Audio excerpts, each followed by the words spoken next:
Hello, my name is Lola Milholland, and I have a noodle business in Portland, Oregon called Umi Organic.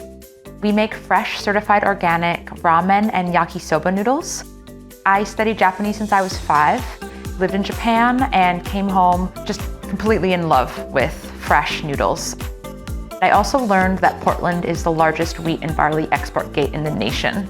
Wheat was going across the Pacific to Japan and coming back as the noodles that I was buying. And that was where the idea for the business began. And Whitney Ellersick of Portland Public Schools came to my table and said, "Do you have yakisoba noodles?"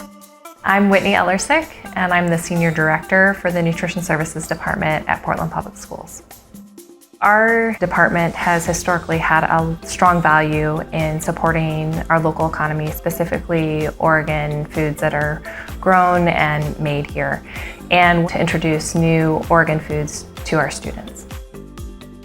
My first step was sourcing whole grain flours.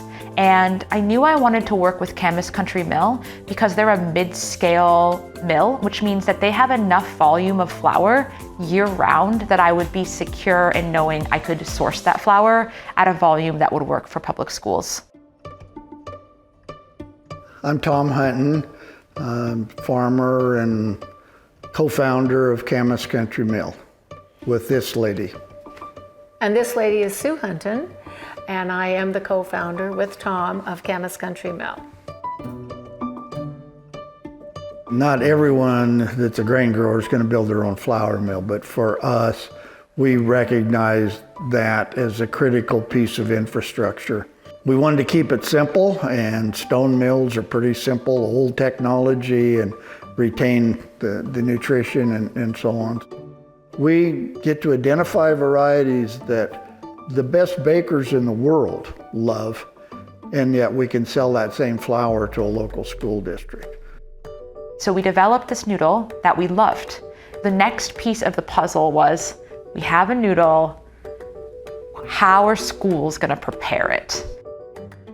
It definitely takes a team to get a finished product onto a school menu and approved for our child nutrition programs. Some foods are easier than others, but grains tend to be a little more difficult, and that's where it's important to reach out to some other experts in order to make it fit the rules for our program. And then I started working with the Food Innovation Center, and we went into their kitchen and we started trying to determine little but critical details. Do the noodles get covered with tinfoil? Do you mix them with the vegetables? How much oil do you use? When do you add the sauce? And we really workshopped what would be best for a school so that at the end they have these noodles tasting as delicious as they could possibly taste, but it also really works within their cafeteria. It's a win across the board for all of us. I think of that as kind of like a double whammy, where the school district is buying noodles from us, and that represents local jobs. But we're buying flour from Camas, and that represents more local jobs and organic flour that is being grown in our region. And I think of it as an entire ecosystem.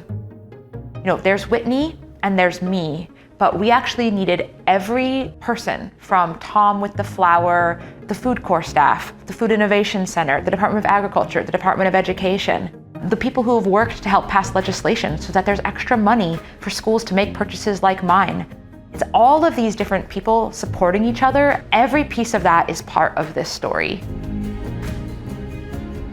The first time it was served in Portland Public Schools, it was served in every school in the entire district. My honest to goodness biggest fear of all was whether the kids would like to eat the noodles. I had some really good mentors, including Betty Izumi at Portland State University, and she suggested that I do a taste test. And we served them in little sample cups, and we had little stickers, and it was, I tried it, I liked it, and I loved it. And the overwhelming number of kids said I loved it. One kid said, I have to have this in my life. And another kid said, whoever cooked this is a genius. And so it like really put wind in my sails to feel so much more confident